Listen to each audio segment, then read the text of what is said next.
Okay, folks, this is Steve. I just want to tell you a little bit about my leukemia.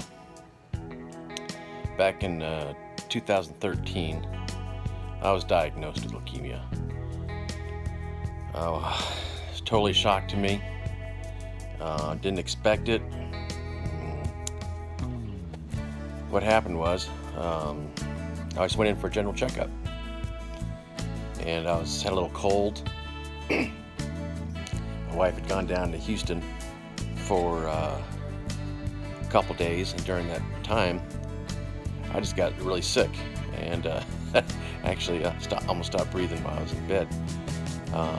But by the time she got back, I was pretty much ready for continuing on to my bike rides. I was with a group called the Big Pig Racing, and at that time I was a trail steward. What trail stewards did is we'd go volunteer and take care of the trails. I had like 15 miles of trail, if you count up and back, of trail maintenance. So I'd go there probably 3 times a week and do mowing, cutting, digging, making bridges, things like that. And it was pretty arduous, but I did it. And at that time I was probably, I did it for quite a long time. So I was probably about 36 when I started, and 39 when I stopped. And what stopped me was, I just got done doing a bike ride, feeling good, and I thought, I'll just go in for that checkup. And doctor comes back, and he says, "Man, dude, you are in great health. Awesome. Except for one little minor thing, which is not so minor." He says, "You have leukemia." I just kind of laughed at the guy. I said, "Well, you crazy? You nuts?" He said, No. Here's the thing." He brought out the report, and it had the blasts and all that kind of stuff. Blood cells are too large, too many. And I said, "Well, okay. Here's the deal: is I'm not going to take this one guy's word for it, especially on something of this magnitude. What I will do is I'll go in and get a second and third opinion." So we did that immediately. Went in and got another. This time we got what we call it a bone marrow sample. Had that tested. That was also positive. So I said, "You know what? That's great." They had me scheduled to go into a hospital up the street from me. And I thought, "Hey, I think I deserve better than that." So I looked around, looked on the internet, found out the best hospital in the United States was for this type of thing. And at that time, and may still be, was MD Anderson out of Houston, Texas. So I figured, well, if I'm going to go through this, I better go to the best. And so we scheduled that appointment. Went down there, got the test, and they confirmed that, yeah, they're right. You got it, and we're admitting you today because you only have about 6 months to live if you don't do anything. I said, "Dang, what a shock!" It's like, wow, how do you process that? It's like, wow, whoa, how could that be? And I thought, well, maybe that explains why I'm so tired all the time. I work out, I eat good. What's the deal here? So I'm just going to rewind back years, starting at a young age. I was always really into sports. I did football, track, gymnastics. I was a softball coach for, how many years? Almost 20 years. I used to play 3-4 softball games a day on the weekends and during the week. I was like nonstop. I scuba dove, I rode bicycle, did centuries. I was always on the go. And then I had I took full units at college, had 2 jobs to pay for it. It's like I just had an abundance of energy, and there just was no stopping me. I remember going on a date one time. I feel bad for this girl now, but I went over her house, and we're sitting down, and she had something to do. I said, I gotta do something. So I just got there, and she said, well, there is a park next door. So I jump over the fence and go do about 7 miles and come back. And it didn't take that long, but I don't know. I think that's something that she couldn't handle, was my amount of energy back in that time. So that continued on. You know, and then I got the corporate job, and a lot of my activity kind of slowed down, stopped. I still kept my cycling. Then I got into off-road cycling, and that's how I got into the Big Pigs racing, joining that crew. So the whole concept there was I was extremely good health. I ate well, exercised all the time.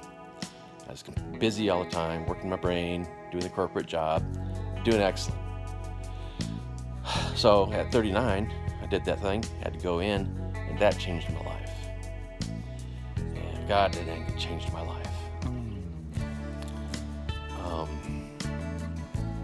Went in, first thing they do is they kind of give you, hey, you know, you'll be able to do everything you used to do before when you're finished with this program.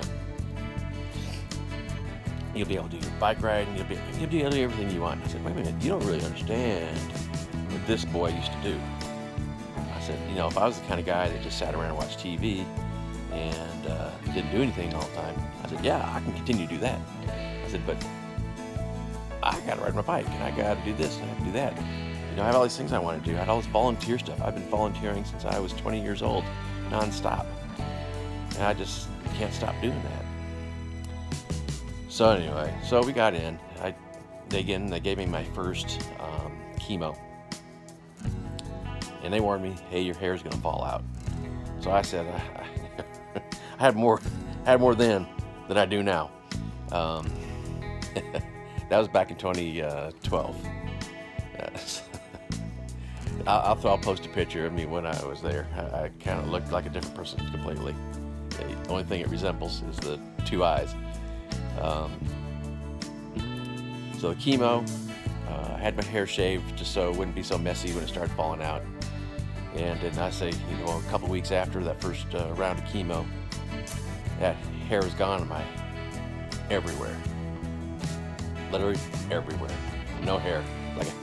I was like American hairless. So, and it wasn't so bad at that point.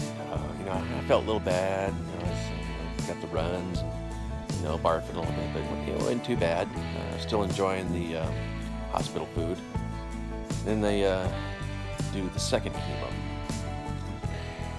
I was still doing okay. You know, it was like those two were kind of equal. Well, then here came the third one. They said the cancer's gone. However, you have to do the third one, and it's a little different than the other two. And that was like a freaking understatement. That last chemo, it was an experimental type of thing, and it was supposed to wipe out any remnants of cancer whatsoever. Well, I'll tell you what, it almost wiped out any remnants of me. That took me down so far. I literally wanted to die. It hurt so bad.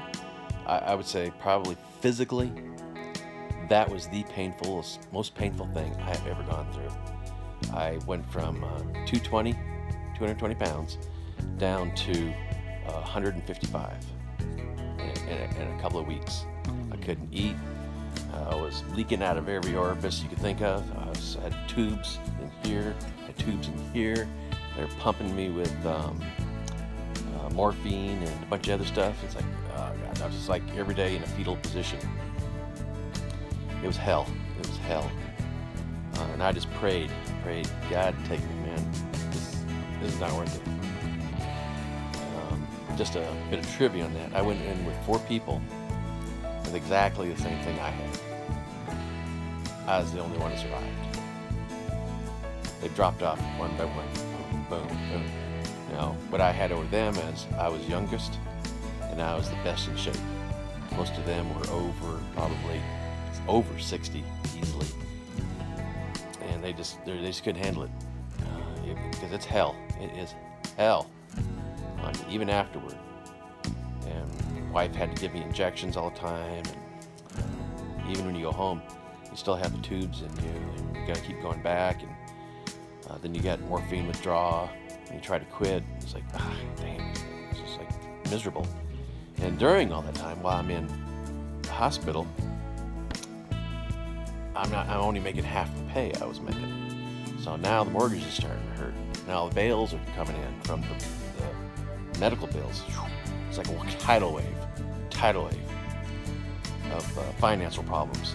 And so we almost lost the house, but fortunately, the groups that I was with Big Pig Racing, DORBA, that's the Dallas Off-Road Bicycle Association, the fire department, even the AT&T Pioneers, and a lot of individual donations came in, saved my house. Oh God, thank God for that. And during that time, the wind blew, knocked over my fence, and the city was giving me citations for not fixing the fence. I said, I would be lovely to fix that fence if I only could. So I had a friend of mine come over here and just prop it up until I got home.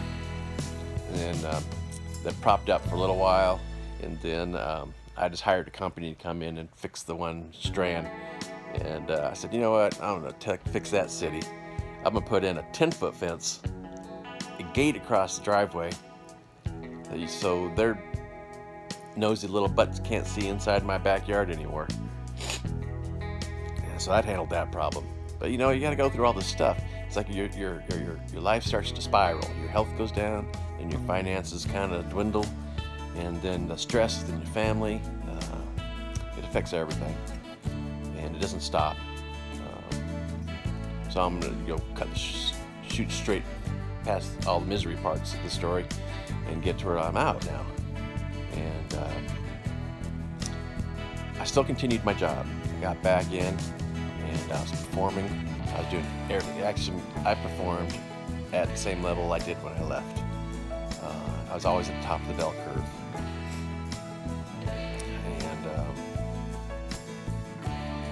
But I had one boss who came in, and he's Mr. Military. He said, no, if you can't do everything, then you can't do anything. So he got his way, and I got surplused. So now I have bad health. I'm struggling to keep the finances going. Jack of A lets me go, and now I don't have a job. So I was going, dang, it's getting pretty hard here. And my energy level is like next to nothing. I said, I get tired just thinking about getting out of bed. I'm not too far past that now.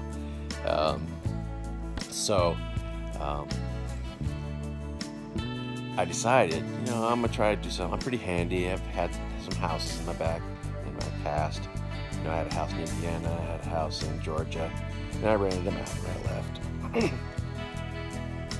And I always worked on them. So I had all this equipment. I know how to fix stuff. So first thing I tried is I got a tractor. I started doing lawns, and we're talking a big John Deere 4-wheel drive rig. So I'll post a picture of that too. And I did that for a while. But then I'm in Dallas, and it's very competitive here as far as that type of work. So if you don't have like 19 rigs and you can lower your price, it's just not going to work. So I did that for about a year or so, and then I just sold everything to make so I didn't lose too much value on the equipment and got my money back, and which actually worked out well. So then I started a handyman business, and that was actually doing really good. I had more work than I could handle from sun up to sundown. Problem was, I couldn't handle it. I did nonstop for 2 weeks straight, and I wore myself out, and I was back in the hospital. So then I cut it down to half the amount of time, back in the hospital again. So what it turns out is, even though my brain and desire says, hey, go out and do these things, that you need to contribute, make money to support your household, you just can't do it. It just zapped the cancer treatment of chemo, just zaps everything right out of you. There's nothing left. I'm that person who now just sits down and watches TV because you can't do anything else. So the handyman business kind of dwindled off, and that lasted about a couple years. And I still have 2 customers that I do. They're larger businesses, and I do stuff that. Well, here's the thing: is I could do the same things as anybody else. However, where my benefit was, they would call me up, and I would be there the next day, and I would actually show up. And that seems to be a problem in the handyman business. Is the handymen make these promises and never arrive, and so you leave the customers hanging, which I would never do. There's one thing I learned in my customer service experiences: under promise and over deliver, and I always have done that. So, but now I'm pretty much down to those 2 jobs. I may get something to do once a month, that trickles in some cash.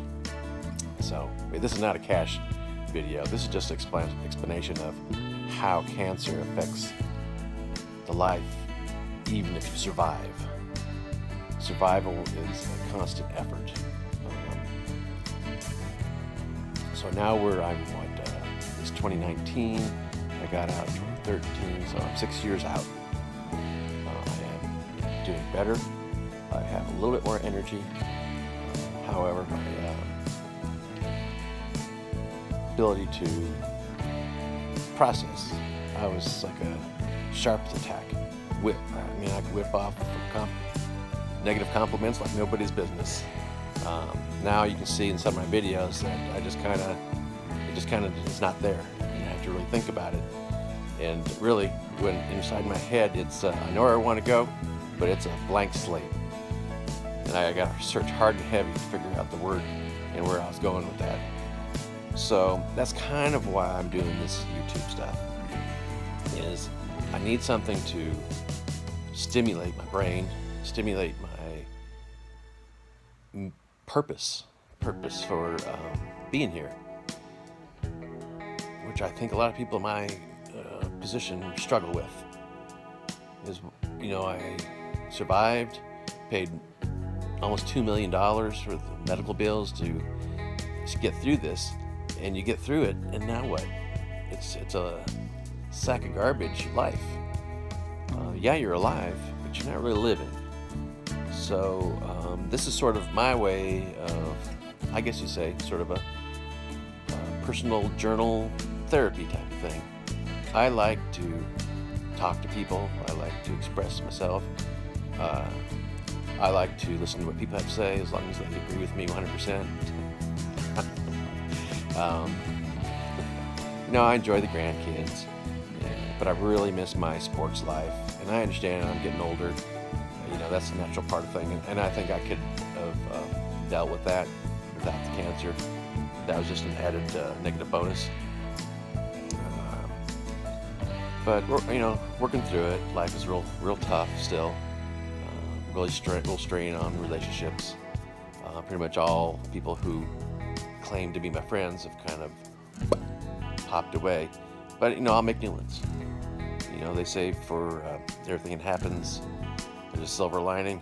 Well, I don't think there's any silver here, but there are upsides to things, and it is what you make it.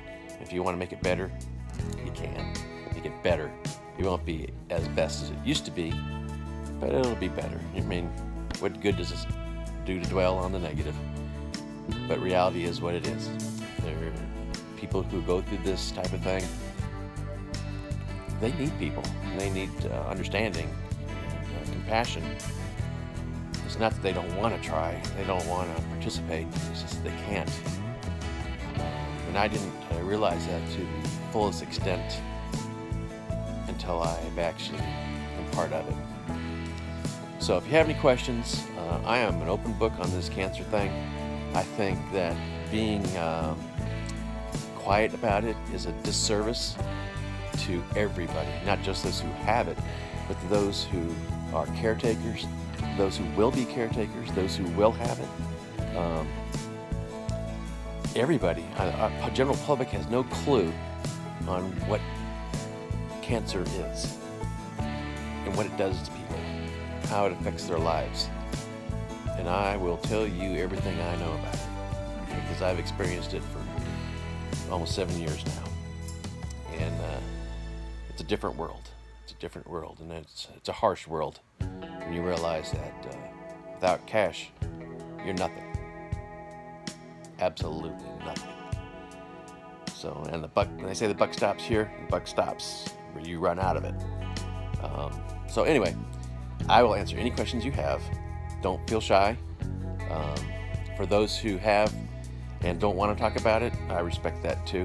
But this is my story, and I'm an open book as far as it goes.